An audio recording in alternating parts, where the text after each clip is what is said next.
Hi everyone, welcome back to my channel. My name is Amanda Rose and I cannot believe that it is already August. We know that the school year is right around the corner, and depending on where you are located in the United States or even in the world, your school year is approaching within the next couple of weeks and possibly even days. So I am here to help you start the school year off strong. I wanted to provide 5 simple ways that you can prepare for the school year to ease a little bit of stress, to make you feel productive, but more importantly, to really make sure that you start the school year on the right foot, feeling confident and feeling prepared. So if you're interested, please make sure that you first subscribe to my channel if you haven't already, that you like this video, and let's get right into it. 5 simple things that teachers can do to effectively prepare for the school year.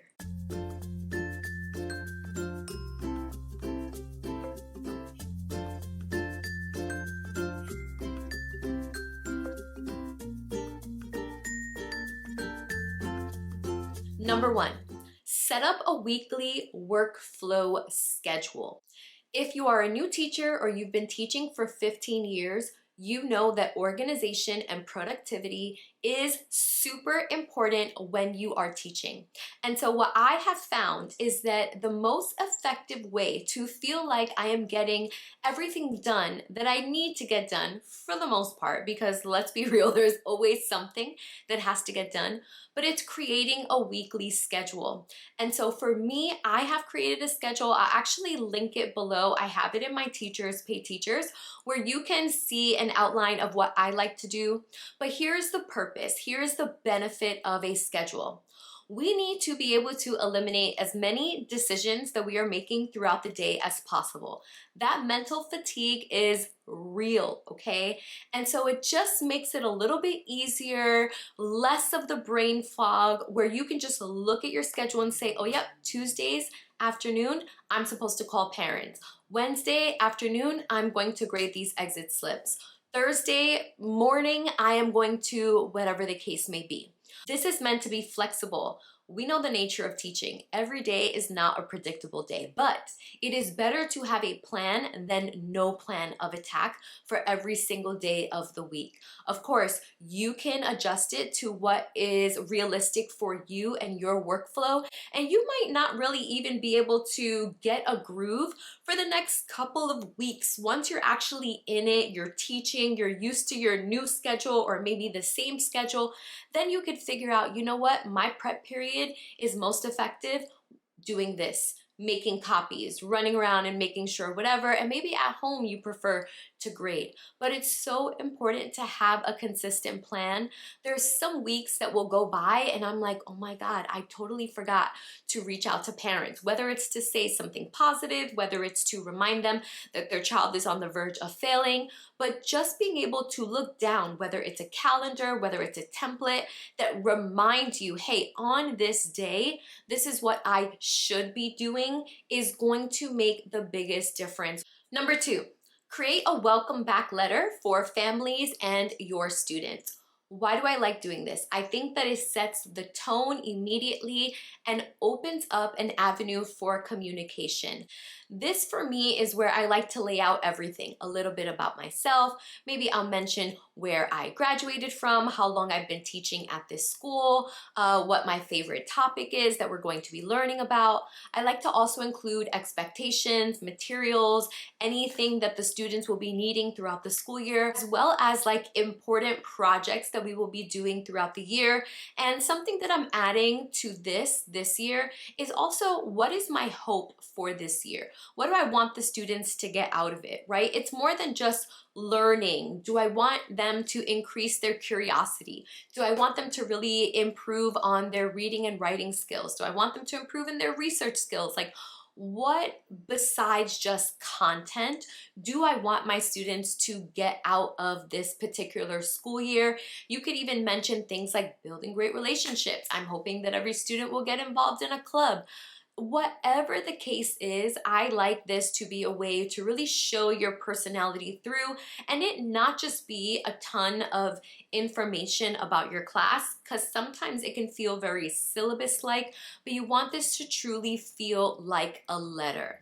Of course, with this, you will leave your email address or any other way that parents can contact you. I know some teachers have a class website. Whatever way families can contact you, students can stay up to date on what is happening.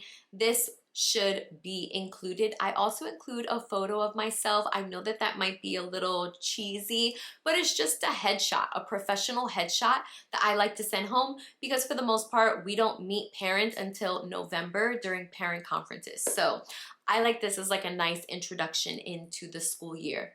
I like to hand a physical copy to every student and also post an electronic version or digital version on my Google Classroom. The third thing I like to do, which might sound like an obvious one, but it's setting up my classroom before the students get there. Now here's the thing, not every teacher is into going in 2 to 3 days before their designated contractual time to set up their classroom, and I do not do that. However, whatever time my school has allotted for me to work in the building, I set up my classroom. I find that this is the easiest and best time for me, one, because I can show up in sweatpants and jeans and I can climb on things that I don't have to really necessarily worry about being injured. It puts me into the productive mindset of, okay, this is really happening. I'm preparing this room for the students. I like to wipe everything down with Lysol wipes. I like to fully, thoroughly clean my classroom, all of the bookshelves. I just like for it to be spick and span, clean, and also decorated. The reason why I'm bringing this up is because I know that some teachers like to do this progressively throughout the school year. Maybe by the end of September or the end of October, they have this goal of setting up their room. But I personally like this before the students show up. I think that it's an excellent first impression for your students and how they meet you.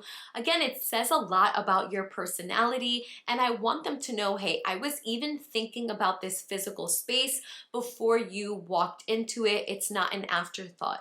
I know that this is not ideal for every person, but for me, I think that this is really helpful, and then you don't have to worry about prep periods or staying after school as the school year has started to decorate your classroom. Get this done as fast as you can. In my previous school, I was able to call former students who had graduated to help me. So this is also not something that you have to do on your own. See if you can contact previous students that can come in maybe for 2 hours and also help you set up, and they're going to love it. Now they're doing this with the perspective of, this used to be me. There's a sense of pride, expectation. They may even give you some ideas on how to improve the space compared to previous years.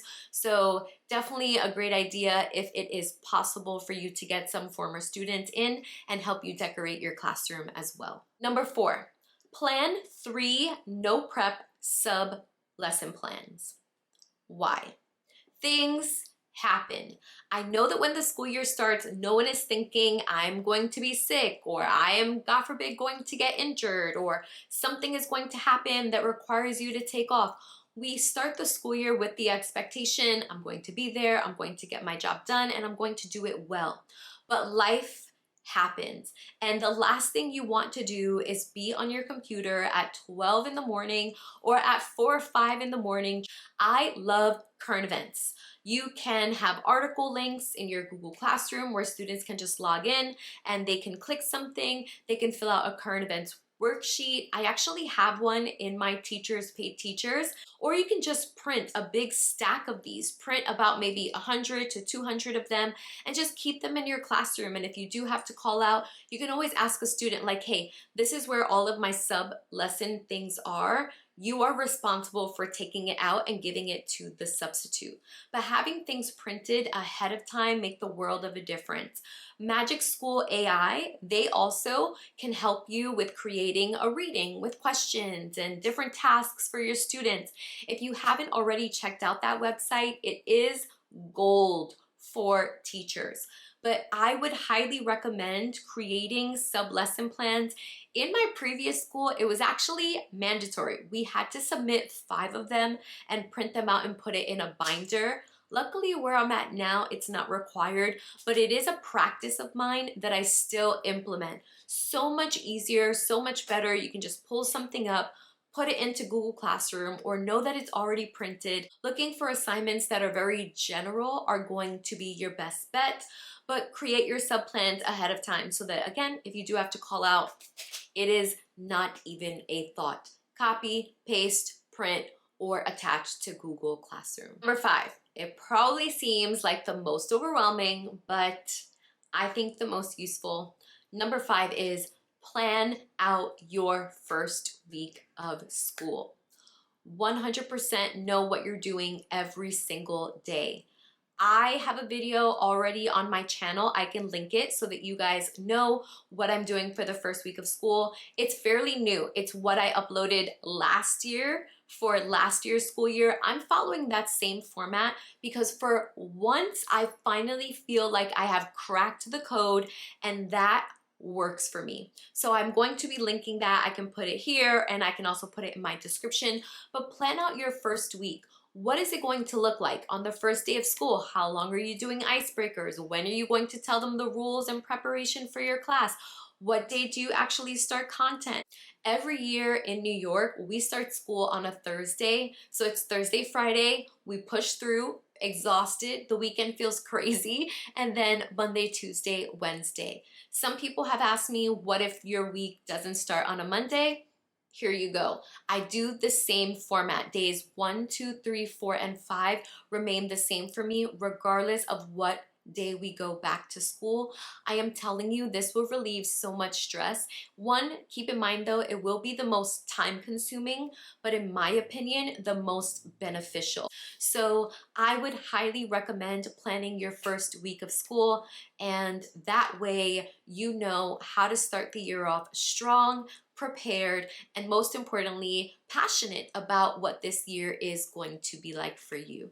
If you like this video, please give it a thumbs up, and please tell everyone in the comments, what do you like to do to prepare for the first week of school? At least one thing, please drop it below. This is a community where I want everyone to feel like we are a part of helping each other grow in this field, and I will see you all in the next video.